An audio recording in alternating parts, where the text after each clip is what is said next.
Cassell feeding Robert Horry and blocked by Dennis Rodman. What a great play by Rodman, blocking Horry. Those are the kind of defensive plays that stop momentum. Basketball dynasties aren't constructed solely through spectacular highlights and dramatic game-winning shots. They're built in the shadows, in the unglamorous battles under the rim, in the possessions that never make ESPN's top 10 plays, but always determine who wins championships. Michael Jordan dominated scoreboards and captured headlines. Michael, get it pulled to the fresh shot clock. MJ. Oh, he did it! Michael shakes the finger! Scottie Pippen orchestrated offense and controlled tempo. Here come the Bulls storming into the front court. Here's Armstrong in left back for Pippen. Oh! In his face! Wow! But Dennis Rodman dominated everything else. The rebounds, the defensive matchups, the psychological warfare that broke opponents' will. Dennis Rodman. Unbelievable hustle play by Rodman. He just wants it a little bit more than everybody else right now. This is the story of the most misunderstood superstar of the modern NBA. A player whose impact transcended statistics and whose contributions made championship dynasties possible. This is Dennis Rodman. Roots before Detroit.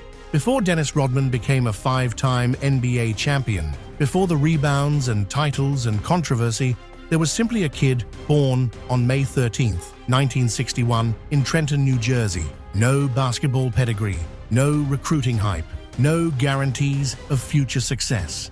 Rodman's path to professional basketball was anything but conventional. He didn't attend a major Division I program or play on national television. Instead, he played college basketball at Southeastern Oklahoma State University, far from the spotlight, far from the media attention that typically shapes NBA prospects. While other future NBA stars were being groomed at powerhouse programs, Rodman was still being overlooked, still proving himself at a small college where scouts rarely ventured. But his motor, his defensive intensity, and his rebounding instincts eventually caught the attention of NBA talent evaluators. In the 1986 NBA draft, the Detroit Pistons selected Dennis Rodman with the 27th overall pick in the second round. He wasn't drafted as a franchise savior or a future all-star. He was drafted as a question mark, a project, a gamble. Detroit would provide the answer to that question. Detroit, forged by fire. Dennis Rodman was forged in the fires of Detroit Pistons basketball.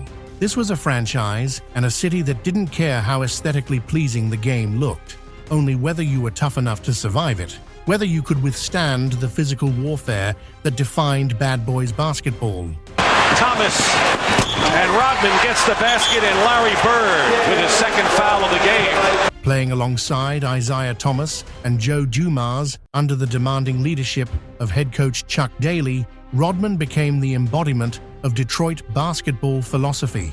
Hard-nosed, relentless, unapologetic, physical to the point of brutality. The Pistons won back-to-back NBA championships in 1989 and 1990, and Rodman's defensive versatility was crucial to both title runs. He could guard point guards and power forwards with equal effectiveness.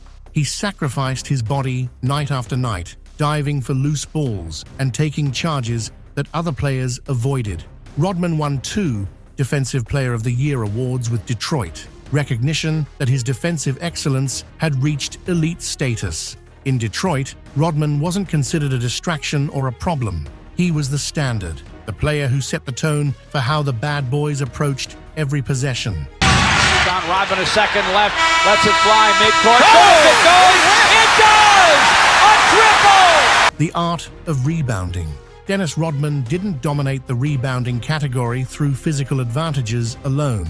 He studied the game with obsessive intensity, understanding shot rotation patterns, analyzing angles and trajectories, memorizing individual shooters' tendencies. For 7 consecutive seasons, Rodman led the entire NBA in rebounding, an unprecedented achievement that demonstrated consistency and excellence over an extended period. At his absolute peak, he averaged nearly 16 rebounds per game, accomplishing this against players who were bigger, stronger, and taller. Every rebound Rodman grabbed was a stolen possession from the opposition. Every possession controlled meant one less opportunity for opponents to score.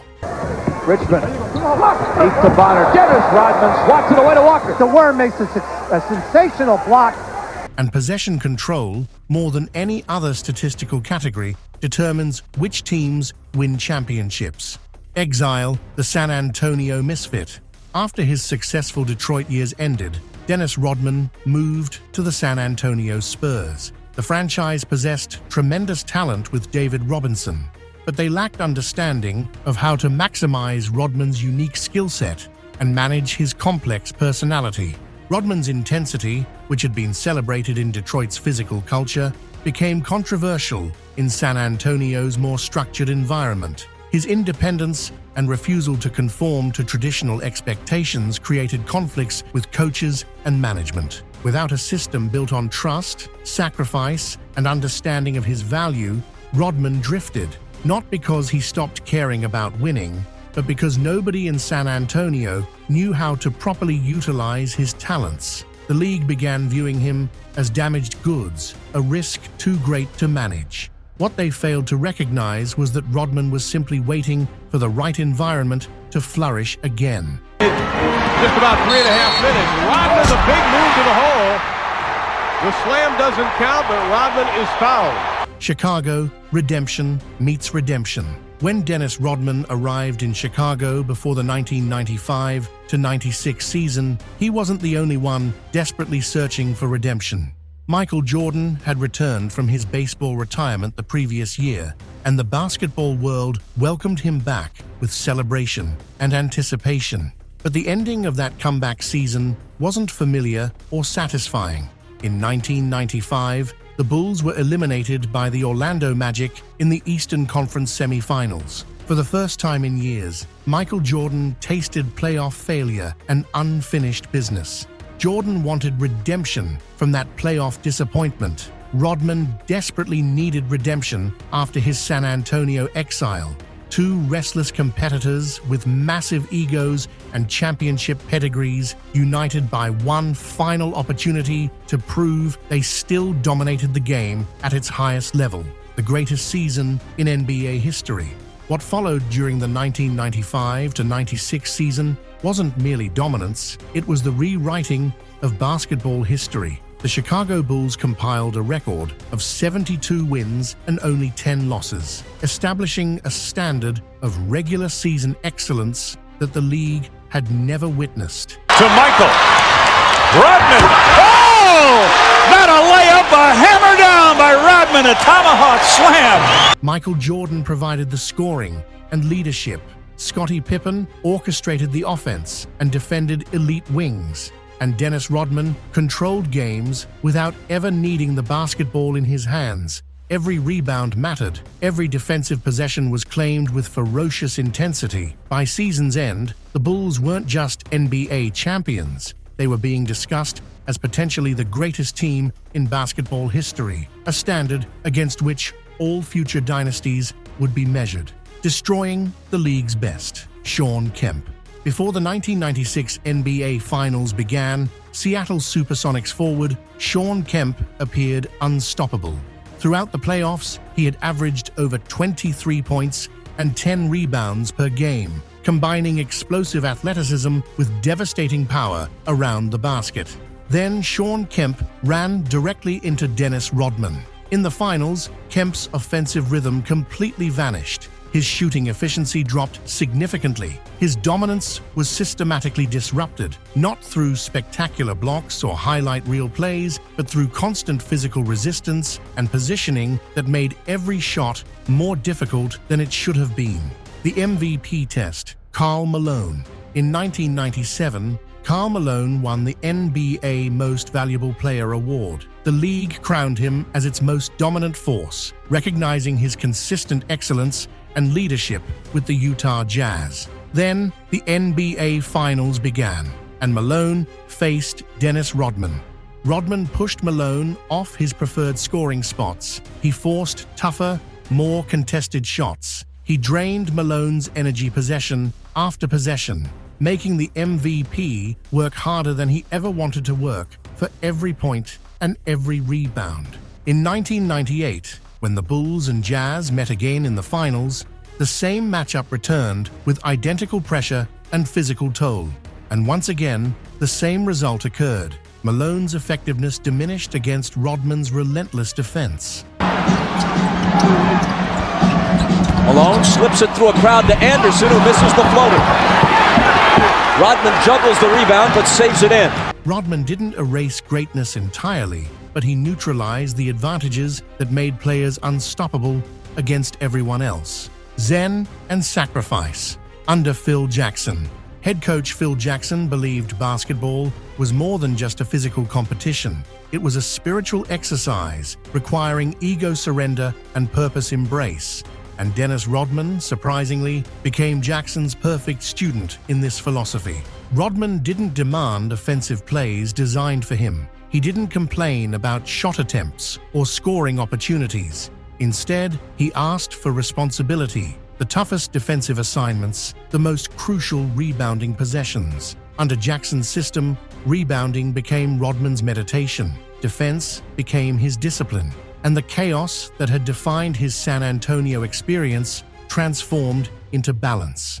In the Bulls' triangle offense and team-first culture, Dennis Rodman discovered a sense of peace and purpose, the second three-peat. With Dennis Rodman anchoring the interior defense and controlling the glass, the Chicago Bulls completed their second three-peat from 1996 to 1998.